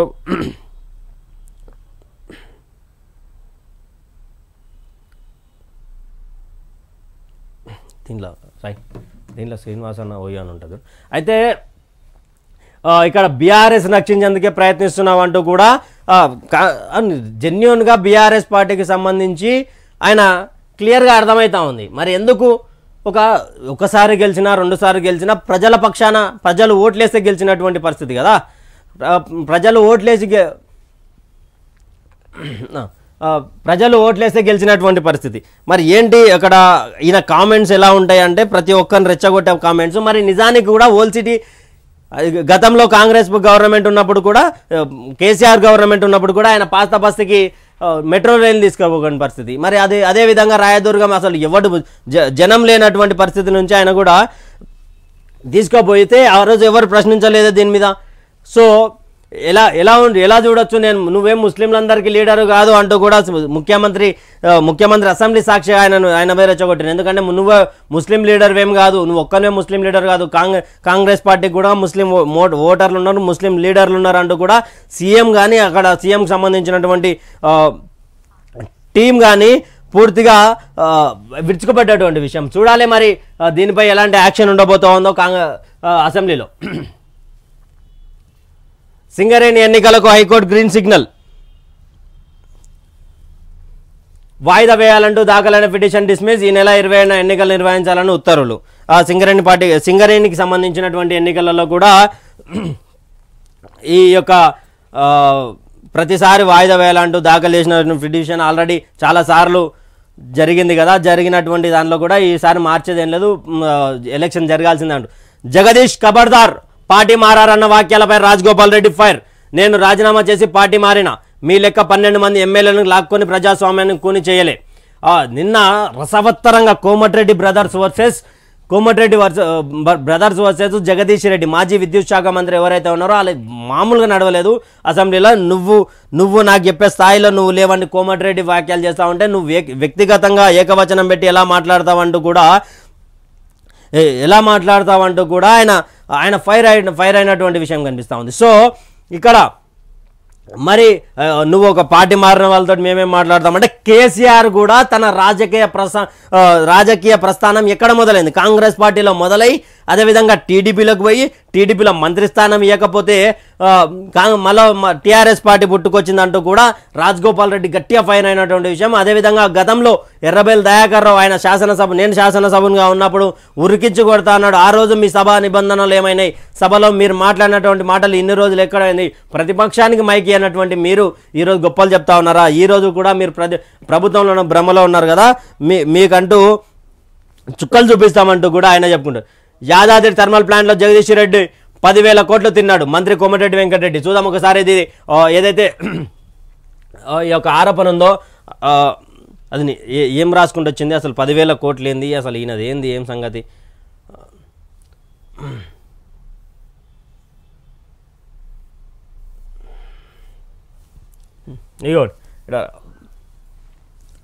జగదీష్ రెడ్డి 10,000 కోట్లు తిన్నాడు, యాదాద్రి థర్మల్ ప్లాంట్ పెద్ద స్కామ్, కోమటిరెడ్డి వెంకటరెడ్డి. యాదాద్రి థర్మల్ విద్యుత్ ప్లాంట్ పెద్ద స్కామ్ అని గత ప్రభుత్వంలో విద్యుత్ శాఖగా పనిచేసిన జగదీష్ రెడ్డి రూపాయలు 10,000 కోట్లు తిన్నాడని మంత్రి కోమటిరెడ్డి వెంకటరెడ్డి మండిపడ్డారు. గురువారం అసెంబ్లీలో విద్యుత్పై వైట్ పేపర్ రిలీజ్ సందర్భంగా మంత్రికి జగదీష్ రెడ్డి మధ్య వాడివేడిగా చర్చ సాగింది. టెండర్ పిలవకుండా పనులు ఇవ్వడమే పెద్ద కుంభకోణం. గత బీఆర్ఎస్ ప్రభుత్వం 24 గంటల కరెంట్ ఎప్పుడు ఇవ్వలేదు. సబ్స్టేషన్లో లాగ్ బుక్కులు చూస్తే ఇదంతా స్పష్టమవుతుంది. నేను వెళ్ళి పరిశీలించిన అంటూ కూడా 10,000 కోట్ల స్కామ్ చేసిండు జగదీష్ రెడ్డి, మాజీ విద్యుత్ శాఖ మంత్రి. అంటే గవర్నమెంట్ ఎంత చేసి ఉండాలి అంటూ కూడా ఆయన క్లియర్గా చెప్పుకుంటా వస్తూ ఉన్నారు. అంటే ఎంత స్కామ్ జరిగి ఉండొచ్చు, ఎంత చేసి ఉండొచ్చు దీంట్లో. సో మరి దీనిపై కూడా విచారణ చేయాలంటూ కూడా ఆదేశాలు జారీ చేసినటువంటి పరిస్థితి కనిపించింది. మరి ఈ విచారణ అనేది ఎంత తొందరగా ముగుస్తుందో మరి వేచి చూడాల్సింది. ఇక్కడ పైసల లొల్లి, తండ్రి కొడుకుల ప్రాణాలు తెచ్చింది. గల్ఫ్ నుంచి పంపిన డబ్బులు అడిగిన కొడుకు పొడిచి చంపిన తండ్రి, తర్వాత గడ్డి మందు తాగి ఆత్మహత్యా యత్నం, దవాఖానాలో చికిత్స పొందుతూ మృతి. కామారెడ్డి జిల్లా పెద్ద గుజ్జుల తాండాల విషాదం. పాపం ఆయన దుబాయ్లో కష్టపడి పైసలు పంపిస్తే ఈయన మాత్రం ఏమైనా డబ్బులు ఏమైనా అని అడిగినటువంటి ప్రశ్నలో ఆయన అడిగిన దానికి ఏదో చిన్న వాగ్వాదం జరిగితే వాగ్వాదంలో భాగంగా ఆయన భాగంగానే ఆయన చంపానన్ను కూడా కొడుకుని చంపినంట. కొడుకుని చంపితే మరి ఏంటి ఈ విషయాలు, ఏం జరుగుతూ ఉంది తెలంగాణ రాష్ట్రంలో కానీ పాపం తండ్రి కొడుకుల మధ్య కూడా డబ్బు వైరాలు వస్తున్నాయంటే అర్థం చేసుకోవచ్చు. కన్నెపల్లి పంప్ హౌస్ రిపేర్ ఖర్చులు భరించేదెవరు? మెగా సంస్థేనా, రాష్ట్ర ప్రభుత్వమా? మేడిగడ్డపై ఎల్ఎన్టీసీ ప్రకటన నేపథ్యంలో అనుమానాలు. ఏడాదిన్నర కిందట వరదలకు మునిగిన కన్నెపల్లి పంప్ హౌస్ ఖర్చును కాంట్రాక్ట్ సంస్థ భరిస్తుందని నాడు చెప్పిన బీఆర్ఎస్ సర్కార్ రిపేర్లు, కొత్త మోటార్ల కోసం రూపాయలు 1,200 కోట్లకు పైన వ్యయం. అంటే ఇప్పుడు ఎల్ఎన్టీ అయితే చేతులు ఎత్తేసింది, తెలంగాణ రాష్ట్ర ప్రజలకు సంబంధించి ఏం జరుగుతూ ఉంది, తెలంగాణ రాష్ట్ర ప్రభుత్వం ఏం చేయబోతా ఉంది. ఎల్ఎన్టీ అయితే మేము చేతులు ఎత్తేసినాం, కానీ ఎల్ఎన్టీకి సంబంధించినటువంటి ఒక ఇష్యూ ఏదైతే ఉందో అది బీఆర్ఎస్ మరోసారి మూడోసారి ప్రభుత్వంలోకి వస్తామనే ఒక ఆలోచన పెట్టుకొని ఒక దానిలో ఉన్నటువంటి ఒక ఏదైతే మేమే రాబోతా ఉన్నాం, దీంట్లో మేము ఎంత కప్పిపుచ్చుకున్నవాడుక దాన్ని ఏదైతే ఎల్ఎన్టీ కానీ మెగాకు సంబంధించినటువంటి వాళ్ళు కానీ సంస్థ ఉన్నదో ఆ సంస్థ కట్టుకుంటుంది, వాళ్ళకి సంబంధం ప్రభుత్వం నుంచి కానీ ప్రజల నుంచి కానీ రూపాయి తీసుకోమని చెప్పినటువంటి ఆనాడు మాజీ మంత్రి ఐటీ శాఖ మంత్రివర్యులు, ఆయన అంత గొప్ప మంత్రి, ఐటీ శాఖకు సంబంధించినటువంటి మంత్రులు లేరని ఆయన గురించి ట్విట్టర్ వేదికగా ఏడుస్తున్నారని చెప్తుండే కేటీఆర్ చెప్పిండు కదా. ఈరోజు మరి ఎల్ఎన్టీ చేతులు ఎత్తేసింది. దీని భారం ఎవరు భరించాలి? ఎల్ఎన్టీ భరించాలనా, లేకపోతే ప్రభుత్వం భరించాలనా, మెగాకు సంబంధించినటువంటి ఆ సంస్థలు భరించాలనా, కాంట్రాక్టర్లు భరించాలనా? 1200 కోట్లకు పైన వ్యయం. ఇప్పుడు దాన్ని ముట్టుకుంటే 1200 కోట్లు అవుతుంది అని కూడా క్లియర్గా రాసుకుంటూ వచ్చింది. మరి ఎవరు భరించాలరా బాబు? పుట్టే పిల్లల మీద కూడా అప్పు చేసిపోయారు. ఏమనంటే మేము అభివృద్ధి చేసినామంటారు, అంతేగాని మేమైతే దీనికి మేము అభివృద్ధి చేసినాము, అభివృద్ధి అయ్యేటప్పుడు ఒక ఇల్లు బాగుపడుతుంటేదంటే వెనక అప్పులు కాకుండా ఉంటాయా అని మళ్ళీ సిగ్గు లేకుండా బీఆర్ఎస్ నేతలు మాట్లాడుతూ ఉన్నారు. గంజాయి తాగను అన్నందుకు తోటి స్టూడెంట్ను చావాబాదిండ్రు. అపస్మారక స్థితిలో ఐసీయూలో బాధితుడు నిజామాబాద్ జిల్లా మక్లూరు మండలం కల్లేడ హైస్కూల్లో ఘటన. అరే ఈ యొక్క 10 సంవత్సరాలు తెలంగాణ రాష్ట్రం వస్తే మా జీవితాలు బాగుపడతాయన్న రాష్ట్రంలో డ్రగ్స్, గంజాయి, బాగా మాదక ద్రవ్యాలు అనేటివి విచ్చలవిడిగా పెరిగిపోయినటువంటి పరిస్థితి. మరి చూడాలి ఏం జరుగుతూ ఉంది. అసలు డ్రగ్స్ ఫ్రీ సిటీగా చేస్తాం, గంజాయి నిర్వహిస్తాం, ఇలాంటి మాదక ద్రవ్యాలు ఏదన్నా వస్తున్నాయి చేస్తారు అంటే మాత్రం వాళ్ళ మీద కఠిన చర్యలు తీసుకుంటామని ముఖ్యమంత్రి రేవంత్ రెడ్డి గారు కానీ అదేవిధంగా తెలంగాణకు సంబంధించిన ఉన్నత పోలీస్ అధికారి కానీ చెప్పారు. మరి చూడాలి, ఇక్కడ గంజాయి తాగనందుకంట ఆయనను కొట్టిరంట. నెక్స్ట్ ఏబిఎన్ ఆంధ్రజ్యోతి పేపర్ తీసుకుంటే చార్లెస్ యూనివర్సిటీలో దుండగుడి కాల్పులు, 15 మంది దుర్మరణం, చెక్ రాజధాని ప్రాగ్లో ఘటన. అవుట్ ఆఫ్లో అబ్రాడ్కి సంబంధించినటువంటి దేశాల్లో పూర్తిగా దాడులు జరిగే అవకాశాలు అయితే ఉంటాయి. సో వేచి చూడాలి. మరి అక్కడ కూడా జాగ్రత్తగా ఉండాలి అని కూడా భారతదేశానికి సంబంధించినటువంటి విద్యార్థులకు చెప్తా ఉన్నాం. అజారుద్దీన్ షబీర్ అలీని ఓడించింది మజ్లిసే. శ్రీశైలం విద్యుత్ కేంద్రం ప్రమాదంలో ముస్లిం మహిళా అధికారి కాలిబూడిదైతే ప్రశ్నించారా, ఆమె కుటుంబాన్ని పరామర్శించారా? ముస్లిం ప్రతినిధిని చెప్పే అర్హత మీదకెక్కడిది? బీఆర్ఎస్ స్నేహాన్ని వదులుకుంటే మంచిది, మోదీ దోస్తులతో నడవాలనుకుంటే మీ ఇష్టం. అక్బరుద్దీన్పై సీఎం రేవంత్ రెడ్డి వాక్యాలు, ఎక్కడైనా పోటీ చేసే హక్కు మాకుంది, ఇతర పార్టీల నుంచి వచ్చి సీఎం అయ్యారు. రేవంత్పై అక్బరుద్దీన్ ఓవైసీ విమర్శలు. అప్పట్లో కాంగ్రెస్, తర్వాత టీడీపీ రాజకీయ ప్రయోజనాల కోసం బీఆర్ఎస్ మజ్లిస్ పనిచేయలేదా? రేవంత్ ఎదురుదాడి. శాసనసభ సమావేశాల్లో గురువారం కొత్త చిత్రం ఆవిష్కృతమైంది. తొలిసారిగా మజ్లిస్పై అధికార పక్షం ఎదురుదాడికి దిగింది. మజ్లిస్ సభాపక్ష నేత అక్బరుద్దీన్ ఓవైసీని ప్రోటెం స్పీకర్గా నియమించినప్పటి నుంచి ఆ పార్టీతో సమయమానంతో వ్యవహరిస్తూ వచ్చిన కాంగ్రెస్ తొలిసారి గట్టి కౌంటర్ ఇచ్చింది. బుధవారం శ్వేతపత్రం విడుదల అనంతరం అసలు చర్చకు పక్కదారి పట్టించేలా అక్బరుద్దీన్ సుదీర్ఘంగా మాట్లాడారు. గత ప్రభుత్వాన్ని పొగుడుతూ శ్వేతపత్రంలో తప్పులను ఎత్తుచూపారు. అయినప్పటికీ అంటే ముస్లిం సమాజం మీద, మైనారిటీ సమాజం మీద మీకు అంత మక్కువ ఉంటే జూబ్లీహిల్స్ సంబంధించి కానీ అక్కడ షబీర్ అలీ నిజామాబాద్ అర్బన్ నుంచి కానీ ఎందుకు అక్కడ ఎంఐఎంకి సంబంధించినటువంటి వాళ్ళు ఇక్కడ జూబ్లీహిల్స్ అయితే క్లియర్గా ఎంఐఎం అభ్యర్థిని ఎందుకు పెట్టిరు? ఎందుకు ముస్లిం ఓట్ బ్యాంక్స్ చీల్చిరు? ఆ రోజు ఎవరైనా సరే మన ముస్లిం సంబంధించినటువంటి ఒక ఎమ్మెల్యేగా గెలుస్తూ ఉన్నాడు, మైనార్టీ నేత ఉన్నాడు, ఒక మాజీ క్రికెటరు, ఆయన ఓడిపోతే బాగుండదని ఆ రోజు నువ్వు ఎందుకు ఆలోచించలేదు? నువ్వు ముస్లిం సమాజం కోసం పాటుపడే సీనియర్ నేత షబీర్ అలీ మీద పోటీకి నువ్వు బీఆర్ఎస్కి ఎందుకు సపోర్ట్ చేసినావంటూ కూడా రేవంత్ రెడ్డి ఎదురుదాడి మామూలుగా లేకుంటే నిన్న ఆయన క్లియర్గా ఆయన చెప్తా ఉన్నాడు. శ్రీశైలం విద్యుత్ కేంద్రంలో జరిగిన ఘటనలో ముస్లిం మహిళా అధికారి చనిపోతే నువ్వేం చేసినావు?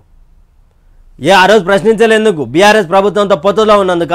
అంటే బీఆర్ఎస్తో పొత్తు తెంచుకుంటే చాలా మంచిది నీకు, లేదంటే నువ్వు మోడీ బాటలో నడవాల్సి వస్తున్నట్టు కూడా రేవంత్ ఫైర్ అయితే దానికి కౌంటర్గా కూడా మేము చచ్చినా కూడా రేవంత్ రెడ్డికి నరేంద్ర మోడీ బీజేపీతో మేము కలవము అంటూ కూడా ఆయన గట్టి వాక్యాలు చేసుకుంటూ వచ్చిండు. అక్బర్ నిన్నైతే సూపర్ ఉండే అబ్బా. కరెంటు భాగవతాలపై న్యాయ విచారణ మాజీ మంత్రి జగదీష్ రెడ్డి సవాల్ విసిరిను మేము స్వాగతిస్తున్నాం. ఇదే ప్రధాన అంశంగా ప్రతి దాంట్లో కూడా 81,516 కోట్ల గురించి రాసుకుంటూ వస్తూ ఉన్నారు. మేడిగడ్డ బ్యారేజ్ వద్ద కాఫర్ డ్యామ్ పనులు, మేడిగడ్డలో కాఫర్ డ్యామ్ పనులు షురు. బ్యారేజ్లో 7వ బ్లాక్ ఉన్న వైపు నుంచే పునరుద్ధరణ ప్రారంభించిన ఎల్ఎన్టీ తొలతో సంబంధం లేదని బుకాయింపు, ఒప్పందం చేసుకుంటేనే పనులంటూ రంగంలోకి దిగిన సీఎం రేవంత్ రెడ్డి పనులు ప్రారంభించిన నిర్మాణ సంస్థ. మరోసారి ఒక మెడల్ అయితే రేవంత్ రెడ్డి ఉంచిందని చెప్పుకోవచ్చు. మాకు సంబంధం లేదని చెప్పి చేతులు జాడించుకుని దులిపించుకునే ప్రయత్నంలో చేసినటువంటి ఎల్ఐటి సంస్థ కానీ కాంట్రాక్టర్లు కానీ మరోసారి పనులు అయితే స్టార్ట్ చేసిరంట. పనులు స్టార్ట్ చేస్తేనే ప్రాజెక్టు మీకే ఇస్తా, పునరుద్ధరణ ఒప్పందం చేసుకుంటేనే పనులు అంటూ కూడా లేఖ చేసిరంట. సాగునీటి ప్రాజెక్టులపై లెక్కలు ఇవ్వండి, ప్రాజెక్టుల వారీగా ఆయకట్టు వివరాలు ఇవ్వండి, నిజాలను ప్రజలకు తెలియకుండా ఉంచొద్దు, ప్రతి నిర్ణయం పారదర్శకంగా ఉండాలి, సమీక్షలో అధికారులకు సీఎం ఆదేశాలు. సాగునీటి రంగానికి సంబంధించి ప్రభుత్వం తీసుకునే ప్రతి నిర్ణయం పారదర్శకంగా ఉండాల్సిందేనని సీఎం రేవంత్ రెడ్డి స్పష్టం చేశారు. రాష్ట్రంలోని సాగునీటి ప్రాజెక్టులకు సంబంధించి సమగ్ర లెక్కలతో పూర్తిస్థాయి నివేదికను అందించాలని అధికారులను ఆదేశించారు. వ్యవసాయ నీటిపారుదల రంగాలపై మంత్రి తుమ్మల నాగేశ్వరరావు ప్రతి శాఖలో ప్రతి దాని మీద ఎక్కువ శాతంగా విద్యుత్ శాఖ కావచ్చు, నీటిపారుదల శాఖ కావచ్చు, గృహ నిర్మాణం కావచ్చు. గృహ నిర్మాణం తీసుకుంటే డబల్ బెడ్రూమ్ ఇల్లులు, ఇక్కడ నీటిపారుదల తీసుకుంటే ప్రాజెక్టులు. ఒకసారి అన్నా నమస్తే అన్న, నేను లైవ్లో ఉన్నారన్న మీరు? నేను లైవ్, మీరు ఇప్పుడు మాతో పాటు లైవ్లో ఉన్నారు అన్న. ఇది ఏదైతే నిన్న అక్బర్దీన్ చేసినటువంటి వాక్యాలు ఏదైతే ఉన్నాయో, ఇమ్మెచ్యూర్ సీఎం అంటూ కూడా రేవంత్ రెడ్డి మీద ఫైర్ అయ్యారు. అదేవిధంగా మానుకొండూరు ఎమ్మెల్యే కవంపల్లి సత్యనారాయణ కూడా నువ్వు ఒక బచ్చా పెద్దలు మాట్లాడుతూ నువ్వెందుకు అడ్డం వస్తున్నావు, దీన్ని ఎలా చూడొచ్చు అన్న? కాంగ్రెస్ పార్టీ నేతలుగా మీరు ఎలా వస్తున్నారు? ఇది అహంకారానికి, ఏదైతే ఇది ఓవైసీ గారి యొక్క అహంకారానికి కేటీఆర్ తో చాలా 10 ఏళ్ళు సన్నిహితం చేసింది కాబట్టి అహంకారం స్పష్టంగా కనబడుతుంది. ఈ రోజు అనేక విధాలుగా ఈరోజు కాంగ్రెస్ పార్టీ అసలు ముస్లింలను హక్కున తీర్చుకున్నది కాంగ్రెస్ పార్టీ. 4% రిజర్వేషన్ కావచ్చు. ఈ రోజు ఒక డెమోక్రటిక్ సెక్యులర్ పార్టీగా ఈ రోజు దేశంలో ఉన్నటువంటి సబ్బండ వర్గాలను కలుపుకునే ఏకైక పార్టీ కాంగ్రెస్ పార్టీ. అలాంటి కాంగ్రెస్ పార్టీ మీద ఈ రోజు కేసీఆర్ యొక్క మోచేతి నీళ్లు తాగుతూ, కేసీఆర్ యొక్క అడుగుజాడలు నడుస్తూ ఏదో దురహంకారంతో మాట్లాడుతున్న ఓవైసీని ఈ రోజు హైదరాబాద్ లో ఉన్నటువంటి పాత బస్సులు ఉన్నటువంటి ముస్లింలు ఆలోచన చేస్తున్నారు. నిన్న ఒక స్వచ్ఛంగా, ఎందుకంటే రేవంత్ రెడ్డి గారు మాట్లాడుతూ ఈ రోజు అజరుద్దీన్ గాని, అదే విధంగా షబ్బీర్ అలీని గాని చాలా మందిని ఈరోజు డెమోక్రటిక్ గా మీరు నిలబెడితే, మీరు కేవలం బీఆర్ఎస్ పార్టీతో కుమ్ముక్కై అక్కడ అభ్యర్థి నిలబెట్టి లాస్ట్ ఎండింగ్ లో నిలబెట్టి ఈ రోజు అక్కడ ఉన్నటువంటి ముస్లిం అభ్యర్థులను ఓడిన చరిత్ర మీది. ముస్లిం అభ్యర్థులను గెలిపించుకొని ఈ దేశానికి రాష్ట్రపతిని చేసిన చరిత్ర మాదని ఈ రోజు రేవంత్ రెడ్డి గారు మాట్లాడితే, దాన్ని కేవలం వక్రీకరించి అహంకారంతో హైదరాబాద్ మా సొత్తు, మా తాత ముత్తాతలు కట్టినని మాట్లాడడం అనేది కరెక్ట్ కాదు. ఇది దేశంలో ఉన్నటువంటి మిగతా సామాజిక వర్గాల, మిగతా కులాల వాళ్ళు గమనిస్తున్నారు, ఈ రాష్ట్రంలో ఉన్నటువంటి మిత్రులందరూ గమనిస్తున్నారు. ఉదయ్ గారు, ఇది ఖచ్చితంగా అహంకారానికి పరాకాష్ట. ఈ రోజు ఎంఐఎం వాళ్ళు హైదరాబాద్ మా సొత్తు అని మాట్లాడుతున్నారు. హైదరాబాద్ నిర్మాణం అనేది ఈ దేశంలో, ఈ రాష్ట్రంలో ఉన్నటువంటి సబ్బండ్ వర్గాల సొత్తు. ఈరోజు హైదరాబాద్ మాదే అనే అహంకారంతో మాట్లాడుతూ ఈ రోజు రకరకాల మాట్లాడుతున్నది. దీన్ని తీవ్రంగా ఖండిస్తున్నాం. ఈ రోజు ఉస్మానియా విద్యార్థి చేసిగా కాంగ్రెస్ పార్టీ యువజన నాయకులుగా మేము దీన్ని తీవ్రంగా ఖండిస్తున్నాం. తన పద్ధతి మార్చుకోకపోతే ఈ రోజు ఎంత గౌరవం ఉంటే ప్రొటెస్ట్ స్వీకరిస్తారండి? శ్రీనివాస్ గారు, ఇది అంటే మేము ఎంత ఓల్చి పాత బస్సుని డెవలప్ చేస్తే మమ్మల్ని, మా ఎమ్మెల్యేలను కానీ ఎంఐఎం కానీ ఇంత ఆదరిస్తారు అని కూడా ఆయన చెప్పుకుంటూ వస్తున్నటువంటి విషయం. మరి ఇప్పుడు ఏమన్నా ఒక మాట చెప్పు, క్లారిటీ రాలే. మేము ఆ పాత బస్సుని అభివృద్ధి చేసినాం కాబట్టి మమ్మల్ని, మా ఎంఐఎం పార్టీకి ఉన్నటువంటి సీట్లను తగ్గించకుండా ప్రజలు మమ్మల్ని ఆదరిస్తూనే ఉన్నారంటూ కూడా అక్బర్దీన్ చేస్తున్నాడు వాక్యాలు. మీరు ఒక్కసారి ఇప్పటికీ ఈ 70 ఏళ్ల స్వతంత్ర భారతదేశంలో ఒకసారి పాత బస్తీ కోదాం, పరిస్థితులు ఒకసారి గమనిద్దాం. వీళ్ళేదంటే మతాంకారంతో, మీ మూఢత్వంతో అక్కడ ఉన్నటువంటి అమాయక ముస్లింల యొక్క ఈ మతాచారాలను అడ్డం పెట్టుకొని బయటపడుతున్నారు. కానీ అక్కడ చేసిన అభివృద్ధి చాలా శూన్యం. ఇంతకుముందు ఉన్న ప్రభుత్వాలు కానీ ఇప్పుడున్న ప్రభుత్వాలు కానీ చాలా అక్కడ ఉన్న ఒక ఆధునికత తీసుకొద్దాము, ఈ యొక్క పాత బస్తీని ఒక నూతన కేంద్రంగా అభివృద్ధి చేద్దామని అనేక ఇప్పుడు మెట్రో గానీ మిగతా అనేక సంక్షేమ కార్యక్రమాలు పాత బస్తీ వరకు విస్తరణ చేద్దామంటే అడ్డుకొని మూఢత్వంతో వ్యతిరేకించిన పార్టీ ఎంఐఎం పార్టీ. ఈ రోజు ఇప్పుడు సైబరాబాద్ తీసుకుందాము, హైటెక్ సిటీ తీసుకుందాం, ఇక్కడ ఈ ప్రాంతాలు ఎందుకు డెవలప్ అవుతుందంటే అక్కడ ఉన్న ప్రజలు ఆహ్వానిస్తున్నారు, అక్కడ ఉన్న డెవలప్మెంట్ ని వాళ్ళు రావాలని కోరుకుంటున్నారు. ఇక్కడ చాలా మంది సామాన్య ప్రజలు ఏదైతే డెవలప్మెంట్ కావాలని చాలా మంది మధ్య తరగతి ముస్లింలు అందరూ కోరుకుంటే ఎంఐఎం ఈ ఆధిపత్య ధోరణి వీళ్ళు వాళ్ళ తండ్రికి వెళ్ళి ఈ ఫస్ట్కి వెళ్ళి యొక్క బీజాలు మొత్తం మీద కాసిం రజుకి వెళ్ళి వేసిన బీజాలు కాబట్టి వీళ్ళ ఎంత ఆలోచన విధానంగా అట్లా ఉంటారు. ముస్లింల కొన్ని వర్గాలు మాత్రమే ఈ రోజు ఈ రాష్ట్రంలో ఉన్నటువంటి ముస్లింలు ఏదైతే వీళ్ళు 12% అంటున్నారు, అందులో కేవలం 2% సంబంధించిన ముస్లింలు మాత్రమే హైదరాబాద్ లో ఉన్నటువంటి పెట్టుబడిదారు వ్యవస్థను ఏదైతే పెంపొందించి సామాన్య ముస్లింలను అభివృద్ధి గాని విద్య గాని అవకాశాలు గాని దూరం చేసిన గొప్ప ఆలోచన వీళ్ళు చేస్తున్నారు. ఎవరైతే ముస్లింలు చాలా మంది ఇప్పుడు ఫిరోజ్ ఖాన్ నాంపల్లి ఎంత అద్భుతంగా ఉంటాడు, ఆయన ఎంత డెమోక్రటిక్ ఉంటాడు, అక్కడ చాలా 2000 3000 ఓడిపోతుండంటే వీళ్ళు కేవలం అక్కడ ఉన్న ముస్లింలను మతం పేరుతో కులం పేరుతో రచ్చ చేసి లేదు మా సిద్ధాంతాలు ఇట్లా ఉండాలి, మన ఆలోచన విధానాలు ఇట్లే ఉండాలి, ముస్లింలు ఇతర హిందువులతో మనం కలవరాదు, కలిస్తే ఎప్పుడైతే హిందువులతో ముస్లిం కలిస్తే వీళ్ళ యొక్క పప్పులు ఉడకవు, వీళ్ళ యొక్క రాజకీయ ఉనికి కోల్పోతారనే ఆలోచనతో సామాన్య ముస్లింలను మతం పేరుతో అభివృద్ధికి దూరం చేసిన గొప్ప చరిత్ర అన్న. ఫైనల్ గా ఒక ముఖ్యమంత్రి, ఒక రాష్ట్ర ప్రధాన పౌరుడు ముఖ్యమంత్రిని పట్టుకొని గతంలో వైఎస్ఆర్ను చూసినాం, వైఎస్ఆర్ ఒక మహానుభావుడు, కానీ ఇప్పుడు ఉన్నటువంటి ముఖ్యమంత్రి ఇమ్మెచ్యూర్ ముఖ్యమంత్రి అంటూ కూడా ఒక సీఎంని పట్టుకొని ఆయన వాక్యాలు ఎప్పుడు కూడా ట్రెండింగ్ కోసం వెయిట్ చేస్తూ ఉంటాడు. ఈరోజు నిన్న కూడా ట్రెండింగ్ చేసినటువంటి విషయం అన్నమాట. ఎలా చూడొచ్చు ఇమ్మెచ్యూర్ ముఖ్యమంత్రి అంటే? ఇప్పుడు ఇమ్మెచ్యూర్ ముఖ్యమంత్రి అనేది అతని అవివేకానికి అహంకారానికి పరాకాష్ట. ఈ రోజు 64 మంది ఎమ్మెల్యే అభ్యర్థులని ఈ రోజు కాంగ్రెస్ పార్టీకి అవకాశం ఇచ్చిండ్రు. అందులో ముఖ్యమంత్రి అభ్యర్థి ఖచ్చితంగా రేవంత్ రెడ్డి కావాలని ఈ తెలంగాణ వ్యాప్తంగా పార్టీలకు ఖచ్చితంగా జెండాలకు ఖచ్చితంగా ఈ రోజు ప్రజలు కోరుకున్నారు. 20 ఏళ్లకెళ్ళి ప్రజల తరఫున పోరాటం చేసిన వ్యక్తి గురించి విపులమైన సబ్జెక్టు. ఎందుకంటే రేవంత్ రెడ్డి గారు అసెంబ్లీలో మాట్లాడితే ప్రతిపక్షాలు మాట్లాడలేని పరిస్థితి.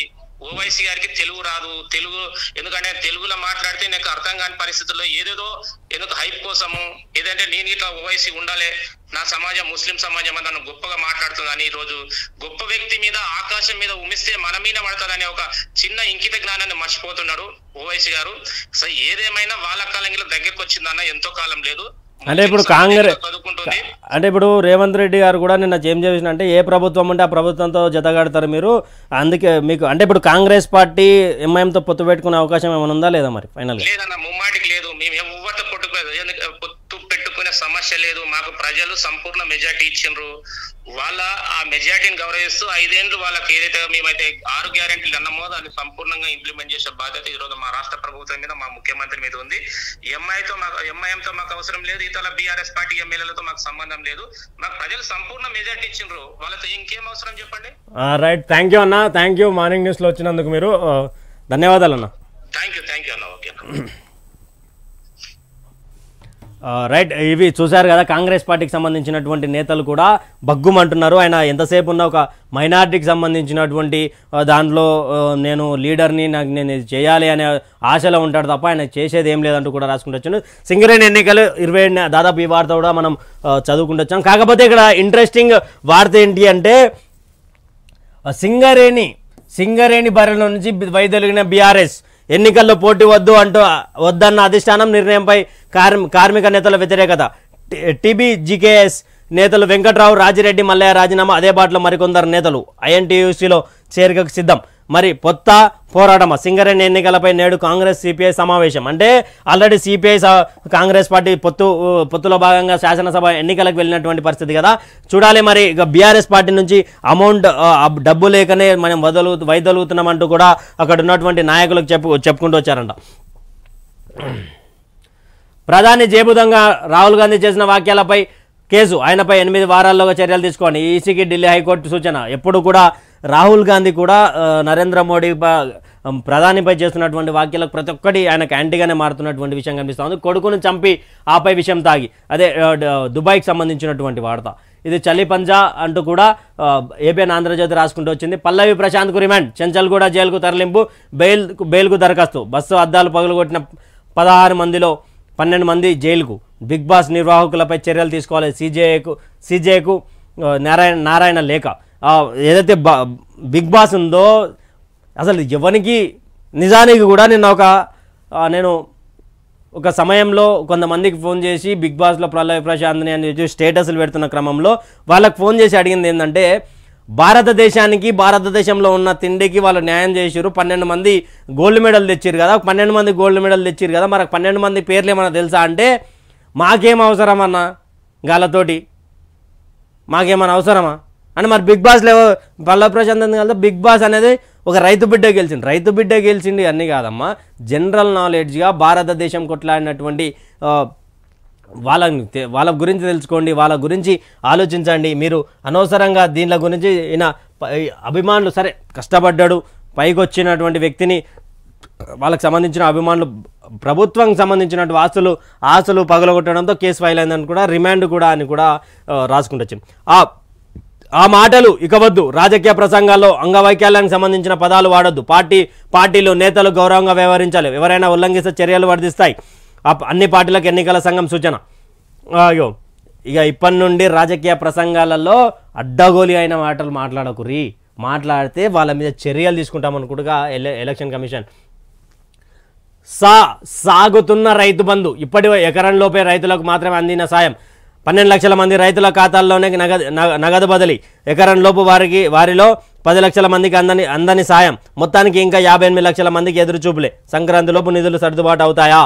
రాష్ట్రంలో రైతు బంధు పథకం ప్రారంభమైనప్పటి నుంచి యాసంగి పంట సాయం డిసెంబర్లో మొదలై సంక్రాంతి కల్లా పూర్తయ్యేది. ఈసారి మాత్రం రైతు బంధు సాయం సాగుతుండటంతో రైతులు ఇబ్బందులు ఎదుర్కొంటున్నారు. అందుబాటులో ఉన్న నిధులతో పంట సాయాన్ని ప్రారంభించాలని సీఎం రేవంత్ రెడ్డి ఆదేశించిన ఖజానాలో నిధులు సరిపోయే పరిస్థితులు లేవు. దీంతో పంట పెట్టుబడికి అప్పులు తప్పవా అని రైతులు కాంగ్రెస్ పార్టీకి అయితే రైతు బంధు సాయం, రైతు భరోసా ఏదైతే ఉందో వాళ్ళకు దాదాపు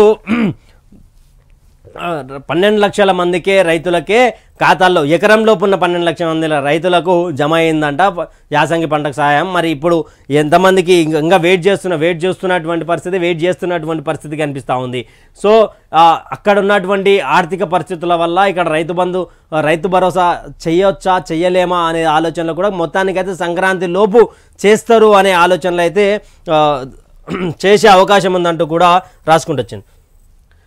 మళ్ళీ కుస్తీ, భారత రెజ్లింగ్ పీఠంపై బ్రిజ్భూషణ్ అనుచరుడు, WFI చీఫ్గా సంజయ్ సింగ్, మాజీ రెజ్లర్ అనితా షరాన్పై విజయం, మీడియా ముందు సాక్షి వినీష్ కన్నీరు, ఆటకు గుడ్ బై సాక్షి సంచలన ప్రకటన.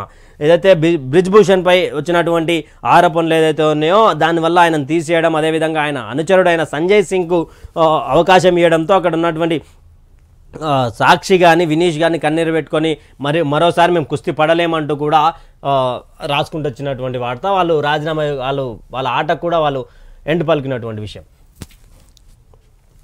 ఆదాబ్ హైదరాబాద్ పేపర్ తీసుకుంటే ఆజ్కీ బాత్, పాలకపక్షం శ్వేతపత్రాల సెగలు, గత పాలకుల్లో గుబులు, అప్పుల కుప్పగా రాష్ట్రం, ఒక కుటుంబానికి 7 లక్షల అప్పులు నెత్తిన కత్తై వేలాడుతుంది, దినాం ఖర్చులకు నిధులు లేని దీనస్థితి, అధిక వడ్డీల మోత, రిజర్వ్ బ్యాంక్ చుట్టూ ఓడి, వేస్ అండ్ మీన్స్ అప్పు కోసం పడిగాపులు, మసిబూసే గ్లోబల్స్ ప్రచారంతో వాస్తవాలు దాస్తున్నారు, ఆర్థిక సంక్షోభాల తీరు మారాలి, ప్రతి 7 శ్వేతపత్రాన్ని ప్రకటించి వాస్తవాలు తెలిపేలా చట్టం రావాలి, మార్పు ఈ ప్రభుత్వం నుండే మొదలవ్వాలి, మేధాజీ. ఆదాబ్ హైదరాబాద్ వాస్తవాన్ని ఆజ్కీ బాత్ రూపంలో రాస్తున్నటువంటి సోదరులందరికీ హ్యాట్స్ ఆఫ్. ఎందుకంటే అప్పుల కుప్పగా చేసిండు తెలంగాణ రాష్ట్రాన్ని, శ్వేతపత్రాలు ఏమైనా బయట పెడితే దాంట్లో అప్పుల తప్ప ఏం కనిపిస్తలేవని కూడా సోదరుడు మేధాజీ రాసుకుంటూ వచ్చినటువంటి. పవర్పై వైట్ పేపర్, విద్యుత్ రంగంపై శ్వేతపత్రం విడుదల, మొత్తం అప్పు రూపాయలు 81,516 కోట్లు, నష్టాల ఊబిలోకి విద్యుత్ రంగ సంస్థ, రూపాయలు 62,641 కోట్ల నష్టంలో డిస్కీమ్లు, శ్వేతపత్రాన్ని ప్రవేశపెట్టిన డిప్యూటీ సీఎం భట్టి, 3 అంశాలపై జ్యుడిషియల్ విచారణ సభలో ప్రకటించిన సీఎం రేవంత్ రెడ్డి, గత ప్రభుత్వం తీరుపై మండిపడ్డ అధికార పక్షం, అప్పులు చేసి ఆస్తులు పెంచామన్న జగదీష్ రెడ్డి, ప్లాంట్ల పేరుతో దోపిడీ చేశారన్న కోమటిరెడ్డి. దాదాపు ఇది కూడా మనం ఈ అప్పులకు సంబంధించి కూడా రాసుకుంటూ వచ్చారు. అసెంబ్లీ నిరవధిక వాయిదా. తెలంగాణ అసెంబ్లీ సమావేశాలు వాయిదా పడ్డాయి. సమావేశాలను నిరవధిక వాయిదా వేస్తూ స్పీకర్ గడ్డం ప్రసాద్ కుమార్ ఉత్తర్వులు జారీ చేశారు. కాగా 2 రోజుల పాటు సమావేశాలు వాడివేడిగా జరిగాయి. నిన్న ఏదైతే అసెంబ్లీ సమావేశాలు జరిగాయో వాడివేడిగా సాగాయి. ఇది కదరా అసెంబ్లీ అంటే, ఇది కదరా ప్రభుత్వం అంటే, ఇది కదరా ప్రతిపక్షాలు అంటే కొట్లాడుతున్నాయి. కాంగ్రెస్ పార్టీ, ఎంఐఎం, బీఆర్ఎస్ ఒకవైపు, వీళ్ళిద్దరిని తలదన్నేలా బీజేపీ నాయకులు ఎమ్మెల్యేలు మాట్లాడుతూ ఉన్నారు. వీళ్ళిద్దరి మీద ఆరోపణలు చేస్తూ ఉన్నారు. ఇద్దరిని ఒకటే గత ప్రభుత్వాలు చేసినటువంటి ఏదైతే తప్పుడు పనులు, తప్పుడు ఆలోచనలు అప్పులు చేశారంటూ కూడా బీజేపీ ఆరోపిస్తున్నాయి. అదేవిధంగా 6 గ్యారెంటీలను అమలు చేయకపోతే మేమేందో చూపిస్తామంటూ కూడా బీజేపీ ఎమ్మెల్యేలు గట్టిగా మాట్లాడుతూ ఉన్నారు. లోక్సభ నిరవధిక వాయిదా. చివరి రోజు కొనసాగిన సస్పెన్షన్లు, పలు కీలక బిల్లులకు సభ ఆమోదం. అది కూడా వాయిదా పడిందంట. అక్కడ పలు ఎంపీలను కూడా సస్పెండ్ చేసినట్టుగా రాసుకుంటొచ్చింది. విద్యాశాఖ మంత్రికి 3 ఏళ్ల జైలు శిక్ష. తమిళనాడు మంత్రి పొన్ముడికి 3 ఏళ్ల జైలు శిక్ష. శిక్షతో పాటు రూపాయలు 50 లక్షల జరిమానా విధింపు. 2006-11 మధ్య అవినీతికి పాల్పడినట్టు ఆరోపణలు. 2016లో నిర్దోషిగా ప్రకటించిన ట్రయల్ కోర్టు. సుప్రీంకోర్టులో అప్పీల్కు అవకాశం ఇచ్చిన హైకోర్టు. విద్యాశాఖ మంత్రి పొన్ముడి అంటే 2006 నుండి 11 వరకు ఉన్నటువంటి సమయంలో ఆయన అవినీతికి పాల్పడ్డాడు అంటూ కూడా దాదాపు 2016లో ఆయన నిర్దోషి అంటూ కూడా వచ్చినటువంటి నిర్దోషి అంటూ ట్రయల్ కోర్టు చెప్తే సుప్రీంకోర్టులో అప్పీల్ పిటిషన్ వేసుకుంటే ఇక్కడ సుప్రీంకోర్టు ఆదేశాలు ఇచ్చిందంట. 50 లక్షల జరిమానా కట్టాలి. అదేవిధంగా ఆయన 50 లక్షల జరిమానా కట్టాలి. అదేవిధంగా ఆయనను రిమాండ్ కూడా అక్రమ ఆస్తుల కేసులో మద్రాసు హైకోర్టు తీర్పునిచ్చిందంట. వైఎస్ఆర్ జెంటిల్మెన్. 4% రిజర్వేషన్లు రావడంలో వైఎస్ఆర్ పాత్ర. మేము ఏ పార్టీకి బీ టీం కాదు, ప్రాణాలైనా విడుస్తాం, బీజేపీతో కలవం. బీఆర్ఎస్ హయాంలో పాత బస్తీ అభివృద్ధికి ఇచ్చిన హామీలను కాంగ్రెస్ నెరవేర్చాలి. అసెంబ్లీలో రేవంత్ రెడ్డికి అక్బరుద్దీన్ సూచన. ఎవరికి బీ టీం? నిజానికి కాంగ్రెస్ పార్టీ గవర్నమెంట్ 2004 ఏదైతే ఉందో 2004లో వైఎస్ రాజశేఖర రెడ్డి ఉన్నారో ఆయన 4% ముస్లిం మైనార్టీల కోసం చేయడం అనేది గొప్ప విషయం అంటూ కూడా ఆయన పొగుడుతూనే మేము ఎవరికి బీ టీం కాదంటున్నాడు అక్బరుద్దీన్. ఎవరికి బీ టీం కాకపోతే బీఆర్ఎస్ ప్రభుత్వాన్ని, గత ప్రభుత్వాన్ని ఈరోజు ప్రతిపక్ష పాత్రలో ఉన్నటువంటి ఎందుకు ఎన్నికేసుకొని వస్తున్నాం? వాళ్ళని మీద ఏమైనా అప్పుల గురించి ఏమైనా శ్వేతపత్రాన్ని విడుదల చేసినప్పుడు వాళ్ళకి ఎందుకు ఒత్తాసు పలుకుతున్నావు అని కూడా కాంగ్రెస్ పార్టీ నేతలు విరుచుకుపడతా ఉన్నారు. మరి అభివృద్ధి ఏది అని అడిగినందుకు నువ్వు ఒక ఎమ్మెల్యేను కూడా తిట్టినటువంటి పరిస్థితి. కాశ్మీర్లో పేటరేగిన ఉగ్రవాదులు, జవాన్ల ట్రక్కుల లక్ష్యంగా కాల్పులో 3 జవాన్ల మృతి. యాదాద్రి ఆలయ ఈవో గీతారెడ్డి రాజీనామా.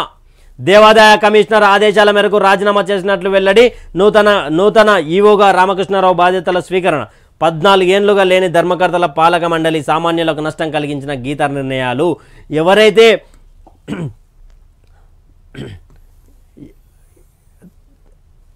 మేడం ఉన్నారో ఆ మేడం బీఆర్ఎస్ ప్రభుత్వంలో అక్కడ యాదాద్రి ఆలయ ఈవోగా నియమించబడింది. అక్కడ ఈ మేడం తీసుకున్నటువంటి ఏవైతే పనులు ఉన్నాయో దానివల్ల చాలా వరకు ఇబ్బంది కలిగింది అంటూ కూడా అక్కడ ఆదాబ్ హైదరాబాద్ రాసుకొస్తుంది. నిజానికి కూడా ఎక్కడ చూసినా హిందూ దేవతలు ఉన్నటువంటి దేవాలయాల కాడ పన్ను రూపంలో, ఎండమెంట్ రూపంలో ఇక్కడ డబ్బులు తీసుకొని అక్కడ ముస్లిం మైనారిటీ సమాజానికి కానీ క్రిస్టియన్ సమాజానికి కానీ పెట్టే ప్రయత్నంలో కాంగ్రెస్ పార్టీ ఉంది. అంటే ఎందుకు చెప్తా ఉన్నాము ఈ వార్త అంటే ఆల్రెడీ ఇక్కడ ముస్లిం సమాజానికి సంబంధించినటువంటి ఒక దానికోసం 2.5 కోట్ల వ్యయం కూడా అక్కడ చెక్ రూపంలో ఇచ్చినటువంటి పరిస్థితి కనిపిస్తుంది. అదే ఎవరి డబ్బు? రాష్ట్ర ప్రజలు, రాష్ట్రం మొత్తం అప్పుల కూబిలో ఉన్నటువంటి ఉంది అని చెప్తున్నటువంటి కాంగ్రెస్ ప్రభుత్వం చెప్తున్నారు కదా, మరి ఎందుకు సహాయాలు చేస్తున్నారు? ఎండోమెంట్ జెన్యూన్గా కూడా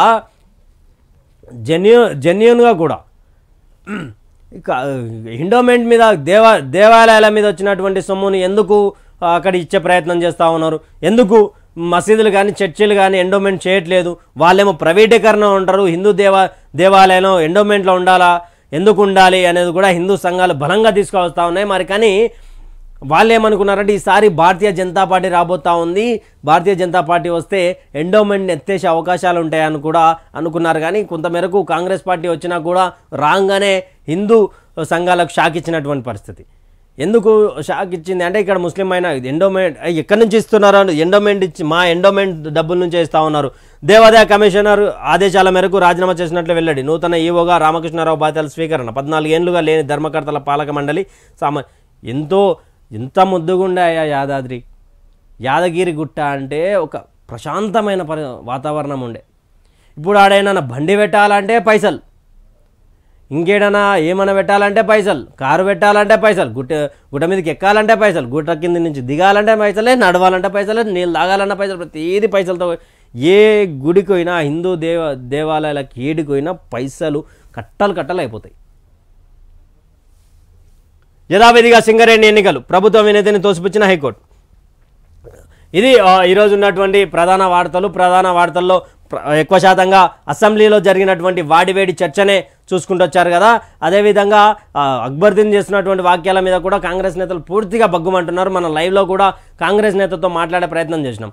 సో తెలంగాణ రాష్ట్ర ప్రజలారా, మరొకసారి మీ అందరికీ వైఆర్టీవీ తెలుగు నుండి, వైఆర్టీవీ తెలంగాణ నుండి, ప్రజా వెలుగు దినపత్రిక నుండి కూడా పాదాభివందనం చేస్తూ ఉన్నాం. ఎందుకంటే మీ యొక్క ఆశీర్వాదం మాకు ఇచ్చినందుకు, మీ యొక్క ఆశీర్వాదం ఉండబట్టే 2 లక్షల సబ్స్క్రైబర్లను కూడా మేము పొందాము. ఈ రోజు 2 లక్షల సబ్స్క్రైబర్ల భాగంలో మేము ఈరోజు నేను కూడా మాతో పాటు కొంతమంది నిరుద్యోగులను ఎంప్లాయ్మెంట్ ఇచ్చినటువంటి మా రంజిత్ అన్న గారికి హృదయపూర్వక శుభాకాంక్షలు తెలుపుతున్నాం. సాయి.